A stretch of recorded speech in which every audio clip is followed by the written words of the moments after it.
Hello Facebook ads people, I'm Konstantinos, and today we're going to talk about stacked lookalikes, which is another lookalikes method that I like to use, and basically it's one of my best methods when it comes to lookalikes. So it's a Monday morning. I'm reading to this comment over here, and I realize that even if I'm referring to stacked lookalikes all the time, I have never done a video just for stacked lookalikes. Why? Because sometimes, guys, we believe that we have done things that we haven't done, I guess. But the problem here is this. I never considered stacked lookalikes something different as a method because it's part of the crazy method, and I'm going to explain a little bit of what I mean. But sometimes, I'm referring stacked lookalikes, and I don't have any video to show to people just to explain what it is and the principles behind the way of thinking of stacking the lookalikes. So let's start. Now, there is no point to go into my PC to show you how to do it. Basically, you know how to do lookalikes. I have a video about lookalikes on how I explain how to do them and how to group them or whatever. Let's discuss a little bit about what is stacked lookalikes. Before the iOS, basically, we were having 1% lookalikes that they were working very well. And after the iOS, we have realized that 1% is not working so well. And when you do 1%, it's not working. So people like me start thinking, yes, but can we just stop using lookalikes? Because lookalikes are between the interests and between the broad targeting. The ultimate goal for each ad account is to start from interests, lookalikes, then go to broad targeting and stay there, and maybe use lookalikes also for differentiation and to have more campaigns and everything. But still, it's going to help you to train your pixel when you are past the phase of training the pixel with the interest and you want to scale more. It's going to help you so that you can end up having the broad targeting. Also, there is another thing about the lookalikes is that there are ad accounts right now, for example, in the Christian niche, which we always tend to refer. Guess why? Because I have clients in the Christian niche and I know it well, that we don't have the interests anymore in order to start with the interest. So we have to start with something and then move to lookalikes, which is going to be more specific, and then move again to broad. Lookalikes are very important for the ad accounts, and I couldn't understand the idea of, okay, don't do lookalikes anymore. No, there has to be a way that we can find for the lookalikes to work. So I started realizing after the iOS, I was using broad targeting 3-4 years before that, when people were telling me not to, because everybody was obsessed with lookalikes and interests. But I was understanding that broad targeting and my crazy method could work very well. So for me, using broad targeting wasn't something which was new, and I wasn't afraid of using very broad audiences. After the lack of all of these people that we could target, and after the removal of interests, it was becoming more and more obvious that we will have to use broad targeting. So I thought to myself, okay, maybe we need to target also with lookalikes that are bigger. And I started using, so it took me 2 months. So this happened on, 1 month. This happened on July. On August, I was trying to find it. On September, I started using 10% lookalikes, and they were working flawlessly. It was perfect. They were working like the 1%. You were able to use them in order to maintain sales and scale. Everything was good. Good. Then I was doing a simple way of using lookalikes. For example, I was doing a CBO and I was putting 10% of purchase, 10% of checkout in another ad set, 10% of website visitors in another ad set, and then I was seeing which one was working, and I was optimizing my CBO normally. After that point, when, for example, 10% purchase was working out of all of those, I was duplicating it using the crazy method, which is duplicating the same ad set a lot of times to target different hot pockets in this 10% big audience that you have. I believe that in the United States is 22 million or something like that. And when you were having that, then the crazy method was doing its magic. If you don't know what the crazy method is, go and watch it. After that, I realized that, okay, but still, can I be more broad with my lookalikes? And then the stacked lookalikes came up as an idea. So what is a stacked lookalikes? So instead of doing this CBO testing period with 10% initiate checkout in one ad set, 10% in purchase, 10% in add to cart and all of that, and then see which one's working and use it on the crazy method, what if we take all the 10%, we put them like this print screen over here in one ad set and then duplicate it and immediately go to crazy method. Why? What are we winning out of that?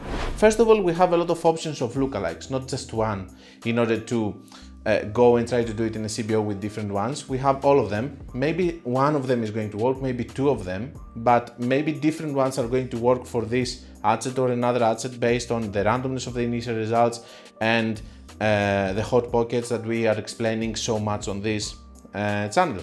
After that, I said, okay, I have the crazy method. The crazy method is the vessel when you have a very broad audience, which is the broad targeting, for example, and now we had audiences like 80 million with this strategy and the 10% lookalikes that were working on their own anyway. So stacking them up, it would make sense to use with crazy method. That way, I was able to scale even more ad accounts, and this is something that I'm doing right now a lot. The whole principle of stacking up 10% together, it makes sense because they are the same size audience. The same way that we are actually having different interests, that they're having different potential reach, and we're grouping them together based on how many people we can target out of them, what is their potential reach in other words. The same way you should use your lookalikes. You should not put a 1% lookalike with a 10% lookalike in a stacked lookalikes audience, because Facebook is going to favorite always the biggest one. It's like when you do a CBO campaign, when you're having an ad set with a broad targeting and an ad set which is having an audience of 10 million people potential reach. Facebook is going to spend all the money on the broad because it's easier for Facebook to do. So if you want to do stacked lookalikes, you can do 1% stacked lookalikes if you want to do that and you believe that 1% is going to be better. And this is also another way that I have found in order to use again the 1% lookalike. Because at the end of the day, the 1% lookalike in theory is always going to be the best. It's not going to change. And we're always going to have the 1% lookalikes as the ones that are closer to our ideal avatar clients. But we have also the 10% that is working because the 1% is very small. Let's bridge the gap. What are we going to do? We're going to do stacked 1% lookalike audiences. Am I doing it? Yes, in some accounts I'm going to do it. For the United States, for example, you can do it because it's a potential reach that is going to work. For another country, like a smaller country like Switzerland or Greece or whatever, you might have to do 10% only because this is what makes sense with the potential reaches that you're going to have for a smaller country like this. So after the creation of the stacked lookalikes, I know it is a little bit of a theory video, and in several videos I'm showing stacked lookalikes, but I said, okay, what the heck. I was watching today this ad account, which is a baby new ad account, and it really explains a little bit the situation between the interest and the lookalikes, how we are now trying to transition to the broad and stuff. And this is also an ad account that I made a video because I have a credit from Facebook in order to use a specific setting. So let me show you the situation here. This is as I said in another video, this is another account that I have showed you other times, and it's actually the baby brother of another big brand that I'm managing. So if we go here up to March, we're going to see this situation. This situation is 1.14, 1.21, and we are trying to actually have sales and sales and sales, and also train the pixel at the same time in order to eventually transition to broad targeting. Now, what is the problem that we have here? As I mentioned in this video, or maybe I'm going to mention later, I don't know where my editor is going to add this. We're having the situation that maybe we're not going to have interests, okay? So we need to skip a step. So what are we doing? We're targeting with some general interests. For example, in this case, we were targeting with street fashion, okay, which is super general. And then we're trying to get data, even with bad ROAS. And of course, by doing work with organic traffic, influencers and everything in order to season the pixel. And after that point, transition to lookalikes. Now, we are at the point that we're transitioning to lookalikes, not profitably. We're transitioning to lookalikes because they are working. Before that, we were doing lookalikes and they were having zero sales. Now, at least they were having sales. And what I was watching here is that they have consistent sales, but they're not profitable. Still, our cost per purchase is very high, and we need 2 sales per day in order to be profitable instead of 1. Of course, we are spending just 100, 150 per day, which is not a lot of money. But still, for me, watching that with lookalikes, I have consistency of sales. This is what I was aiming for, and I was trying to have in order to train my pixels so that I can go eventually to profitable lookalikes and non-profitable broad targeting. and then to profitable broad targeting, and everything else would be easy after that. So at this situation, what I was doing a lot is by relaunching a lot of times the same campaign, which was working again and again and again. And when I would see that I didn't have consistent sales for 2-3 days, boom, I was closing it, relaunching the next day at 6 a.m. Still consistent sales and stuff. Now we're at the point that I haven't seen a single day for the past 30 days that we don't have a consistent sale. And this is a very big improvement for me because it shows that this ad account now, it's actually ready at some point to start getting, profits. Now, one last thing that I want to show you. What happened this month?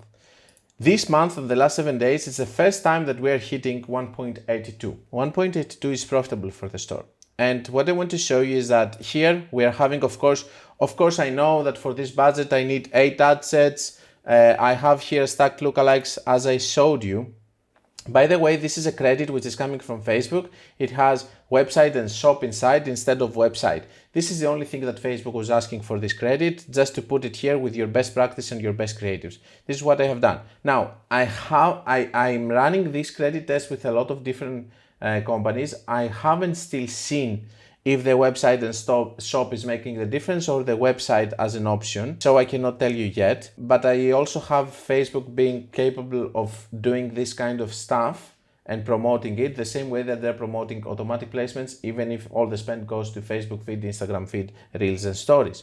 So over here, what we have, of course, is dynamic creative ads, and we are having stacked lookalikes. I explained in the theory why we stack all of them together as a 10%, but this is what we have. And here we are having all genders and stuff and everything. The potential reach that I'm getting here is 50 to 59. This might fluctuate from company to company based on the lookalikes, and maybe they're going to be more or less, but this is how it looks. I closed here 2 of my ad sets that they didn't do that well in the previous period.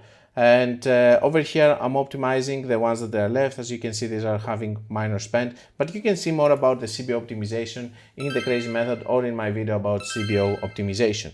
So this is how stacked lookalikes actually helped me on this ad account to go closer to the broad targeting, which is my ultimate goal here, to train more my pixel, to have a plan with relaunches, which is also an important way of thinking and doing ads as a method, because it's helping you from trying to reinvent the wheel all the time. And I guess that's it. This is a live example of stacked lookalikes and how they're working. On bigger accounts that they're having higher spends and higher ROAS and everything, because the pixels are trained, you're not going to see me using them a lot because I have better things to do, like broad targeting Crazy Method, which if it's going to work, it's a bigger audience, it's going to be more sustainable. Or I will use, for example, the Advantage Plus. But in accounts that are not having so strong pixels, lookalikes is a must, and this is why I told you that I have invented this way of doing them, and I'm following it, and it has helped me scale a lot of accounts that you might see now with broad targeting and stuff, but before that they were using stacked lookalikes. Anyway, that's all I had for you about the stacked lookalikes. I hope that you liked the video. I hope that you understand it. And I think that in order for you to understand it deeply, the ones that you are here since the 1000 subscribers, you understand everything that I'm talking about. There are several times that we discussed about the stacked lookalikes. But for those that they don't understand it, try to watch all the videos that I explained, that I mentioned during this video, and try to familiarize yourself with Crazy Method, because whatever we discuss in this channel, it actually falls under the category of the Crazy Method, and we try to use always the Crazy Method. And don't forget that if you want to learn more about Facebook ads, you can check my book, my free course, my paid course, which has all of these different strategies with examples and stuff and how they work, and of course my website. And until we meet again, guys, be creative and be consistent.